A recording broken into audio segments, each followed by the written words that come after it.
नमस्कार। आज हम नृत्य के आरंभिक इतिहास के बारे में चर्चा करेंगे। यूँ तो नृत्य की शुरुआत मानव जन्म के शुरुआत के साथ ही हो गई। नृ धातु से बनने वाले नृत्य में क्ता प्रत्यय लगाकर नृत्य शब्द बना है। वास्तव में नाट्यशास्त्र में नाट्य, नृत्य और नृत्य ये तीन शब्दाएं हैं। नाट्य यानी अभिनय या वाचन के द्वारा भावों की अभिव्यक्ति। नृत्य शब्द में भाव नहीं आते हैं, इसमें मात्र हाथ और पैरों का संचालन आता है, जिसमें ऐसे शब्द होते हैं जिनका कोई अर्थ नहीं होता है, जैसे दीम दीम, तोम तोम, इस तरह के शब्द।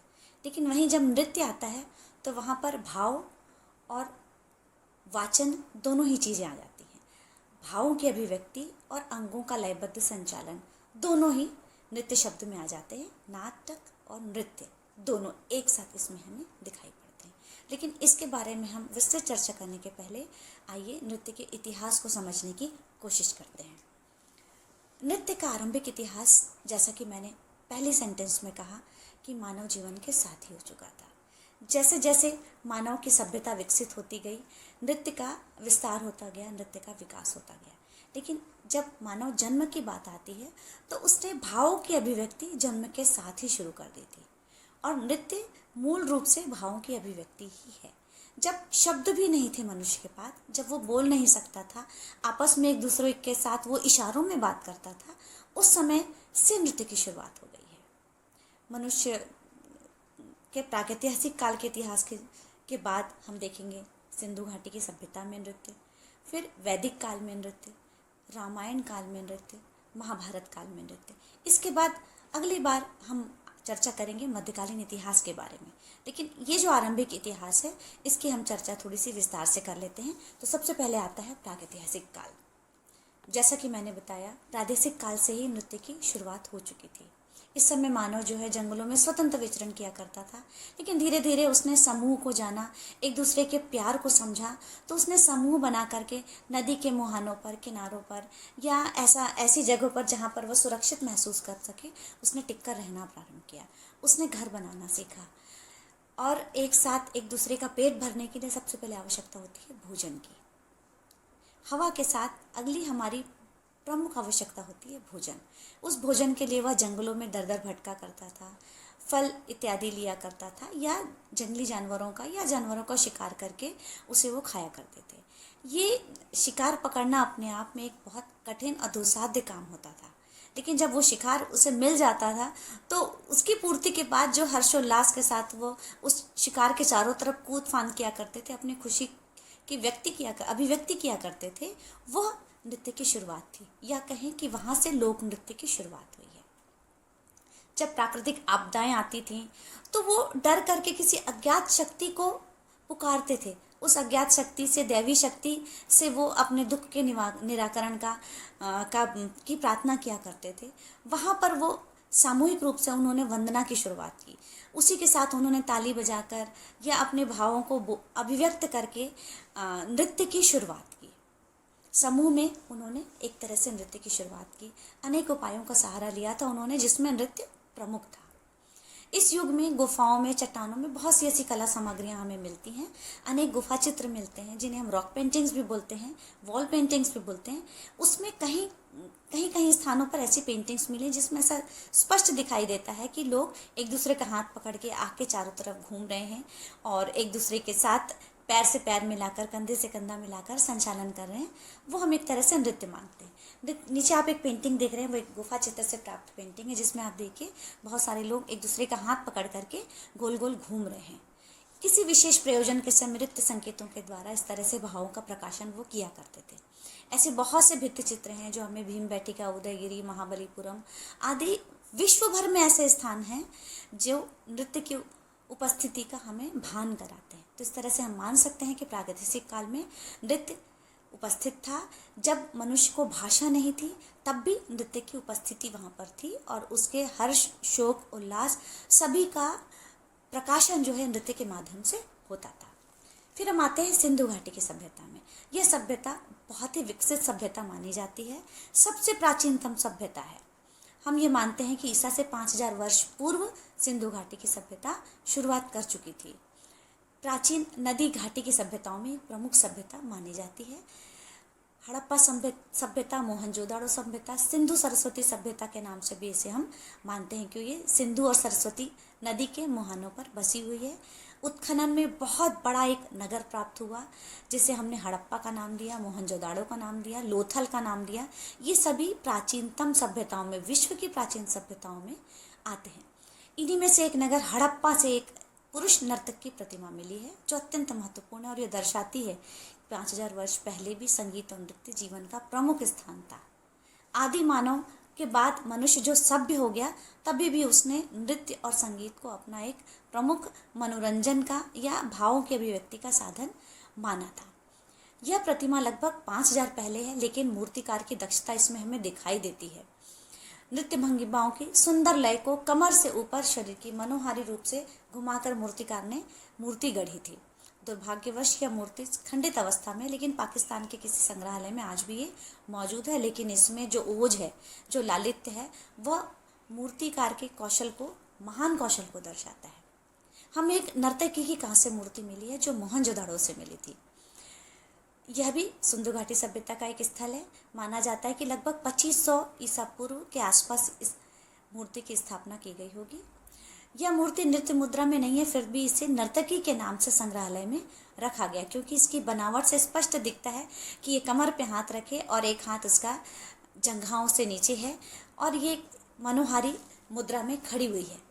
इसके हाथ में चूड़ा जैसे कुछ दिखाई दे रहा है, गले में हार है, लेकिन जो भंगिमा है पूरी तरह से नृत्य भंगिमा है।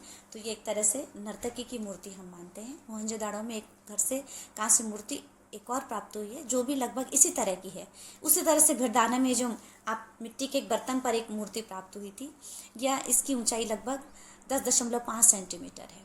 यह मोहनजोदाड़ो के एचआर क्षेत्र में हमें प्राप्त हुई है। यह भी संग्रहालय में रखी हुई है। इस तरह से हम देखते हैं कि सिंधु घाटी की सभ्यता में बहुत से ऐसे चिन्ह हमें मिलते हैं जिनमें नृत्य के होने के प्रमाण हमें दिखाई देते हैं। फिर अगली सभ्यता आती है, या वैदिक काल हम जिसे हम बोल सकते हैं, सभ्यता नहीं, वैदिक युग बोल सकते हैं। नृत्य की परंपरा वेदों से पूर्व ही भारत में थी, तो स्वाभाविक तौर पे वैदिक काल में भी ऋषिगण जो थे उन्होंने अपने वेदों में नृत्य की चर्चा की है। इस काल में 4 वेदों की रचना हुई। हम चारों के नाम हमें मालूम है, ऋग्वेद, यजुर्वेद, सामवेद, अथर्ववेद। ये सभी कलात्मक विरासतों के मूल ग्रंथ माने जाते हैं। इसके बाद ही भरत मुनि ने नाट्यशास्त्र की रचना की थी, जिसे 5वां वेद माना जाता है। वेद काल में अनेक उत्सव किए जाते थे, जिनमें समन उत्सव, रज्जु नृत्य, ललित नृत्य, पुष्प नृत्य, वसंत नृत्य, प्रकृति नृत्य आदि बहुत से आयोजन लोकप्रिय हैं जो विभिन्न समय पर विभिन्न समारोह में प्रस्तुत किए जाते थे। ऋग्वेद संसार के प्राचीनतम ग्रंथों में से एक माना जाता है और इसमें नृत्य से संबंधित बहुत सारी सामग्री हमें मिलती है। ऋग्वेद के निम्न श्लोक में इंद्र की महिमा का गान करते हुए उन्हें प्राणियों को नचाने वाला कहा गया है। इंद्र यथा हयस्ति ते परितम नृत्योष्मव तथा नृहांग नृत्यो त्वदम्य विद्यामि राधसे। नृत्य जो है वो राजाओं के राजा माने जाते हैं और वो नृत्य कला में महारत उन्होंने हासिल की थी और उनके सभा में अप्सराएं और किन्नर थे जो नृत्य के कहीं ना कहीं संकेतक माने जाते हैं और नृत्य के विद्वान माने जाते हैं। यजुर्वेद में भी नृत्य से संबंधित बहुत सी सामग्री हमें मिलती हैं। उसके एक मंत्र से हमें पता चलता है कि वैदिक युग में नृत्य करने वालों को सूत कहा गया था और गाने वालों को शैलूष कहा जाता था। नृत्याय सूतम गीताय शैलुषम ऐसा उद्धृत है यजुर्वेद में। और उस समय उनका एक अपना समुदाय स्थापित हो चुका था। उनकी अपनी एक कॉलोनी थी जहाँ पर वो मिलकर के रहते थे और नृत्य संगीत से संबंधित कथानक तैयार किया करते थे और उसे प्रस्तुति के लिए तैयार करते थे। सामवेद मूलतः संगीत से संबंधित माना जाता है। सामवेद की रचना ऋग्वेद के पाठ्य अंशों को गाकर प्रस्तुत करने के लिए की गई थी। मुख्य रूप से यह गान क्रिया से संबंधित है। इसमें नृत्य से संबंधित अलग से सामग्री नहीं मिलती है, लेकिन चूंकि संगीत के साथ ही नृत्य जुड़ा हुआ है तो कहीं ना कहीं नृत्य की प्रस्तुति के लिए हम संगीत का सहारा लिया करते हैं, उसी तरह से वेद काल में भी संगीत का सहारा नृत्य की प्रस्तुति के लिए लिया जाता रहा होगा। परमपिता ब्रह्मा ने सामवेद से ही नाट्य वेद को ग्रहण किया था और भरत मुनि को उसे लिखने की अनुमति प्रदान की थी। अथर्ववेद के मंत्रों में गायन वादन का एक साथ उल्लेख हमें देखने को मिलता है। इसके पृथ्वी सूक्त के मंत्र 41 में गायन और वादन का उल्लेख दृष्टव्य है। यस्याम गायंती नृत्यंती भूम्याम मर्तयिल्वा युद्धन्ते यस्याम यान्दौ यस्याम वंदती दुंदुभि। इस तरह से वैदिक काल में नृत्य की प्रचुर मात्रा में उपलब्धि हमें दिखाई देती है और उस समय यक्ष, किन्नर, अप्सराएं या ऋषि मुनि नृत्य और संगीत को एक उचित स्थान दिया करते थे और सम्मान की दृष्टि से देखा करते थे। फिर आता है रामायण काल। भगवान श्री राम की जन्म कथा को लेकर के महामुनि वाल्मीकि ने वैदिक संस्कृति और विचारधारा का सुंदर वर्णन इसमें किया है। इस समय में भी समाज का हर वर्ग नृत्य आदि कलाओं में रुचि रखता था। कलाओं की शिक्षा अनिवार्य रूप से दी जाती थी। जब भगवान श्री राम वन में थे और अपनी शिक्षा ग्रहण कर रहे थे, उस समय उन्होंने संगीत की भी शिक्षा ग्रहण की थी। गंधर्व एवं अप्सराओं का उल्लेख अनेक बार इसमें हुआ है। उन्हें दिव्य और अपौरुषेय भी कहा जाता है। भगवान श्री राम के जन्म उत्सव में घृताची, मेनका, रंभा, मित्रकेशी आदि दिव्य अप्सराओं ने प्रस्तुति की थी। संगीत के तीनों उपकरण गायन, वादन और नृत्य की उन्नति इस काल में हुई, ऐसा हम सुनते हैं। भगवान श्री राम स्वयं समस्त कलाओं के ज्ञाता थे। व्यवहारिकाणाम शिल्पयाम ज्ञाता, ऐसा उनके बारे में कहा जाता है। लंकेश्वर रावण नृत्य गीत के साथ भगवान शिव की पूजा किया करते थे। भरत जब अपने ननिहाल में थे, बहुत दुख थे, पीड़ा में थे, तो उस समय भी उनके दुख को दूर करने के लिए नाटक का आयोजन किया गया था। शत्रुघ्न के लिए कहा जाता है कि जब मधुपुरी में उन्होंने चढ़ाई की थी, तब उनके साथ नट नर्तकियों का दल भी गया था। निराजने जनपदी प्रहिष्टम नट नर्तका, मतलब उस समय आप थक हार कर जब दिन भर की लड़ाई के बाद अपने टेंट में रहने आते थे, तो इस समय नट नर्तकी जो थे उनका मनोरंजन किया करते थे, उनकी थकान दूर करने का प्रयास किया करते थे। इसके बाद आता है महाभारत काल। महर्षि वेद व्यास ने महाकाव्य की रचना की है, जिसके लिए कहा जाता है कि जो कुछ इस संसार में है वो महाभारत में है, और जो महाभारत में वर्णित नहीं है वो इस संसार में कहीं नहीं है। महाभारत में सर्वप्रथम उल्लेख आता है नटवर श्री कृष्ण का, जो स्वयं नृत्य के महारथी थे। श्री कृष्ण की लीलाओं का कोश महाभारत माना जाता है। भगवान श्री कृष्ण का रास नृत्य जड़ चेतन को सम्मोहित करने वाला है। राधा कृष्ण रास लीला, गोपियों के साथ कृष्ण का नृत्य, यह हम सभी से छुपा नहीं है। इस रास नृत्य को बाद में हल्लीसक या छालिक्य के नाम से जाना गया। अर्जुन ने अप्सरा उर्वशी से नृत्य की शिक्षा ग्रहण की और बाद में उन्होंने उत्तरा को नृत्य की शिक्षा प्रदान की। अर्जुन को गांधर्व विशारद भी कहा जाता है। वैदिक काल का समन उत्सव इस काल में समज्जा के नाम से प्रचलित हुआ। रैवतक पर्वत पर आयोजित लोकोत्सव में भगवान श्री कृष्ण और अर्जुन द्वारा नृत्य नाट्य देखे जाने का उल्लेख मिलता है। महाभारत काल में अनेक तालों के नाम मिलते हैं जो नृत्य में आवश्यक हैं। बाद में जाकर के अनेक शास्त्रीय नृत्यों में, शास्त्रीय शैलियों में इन तालों का उल्लेख हमें प्रचुर मात्रा में देखने को मिलता है।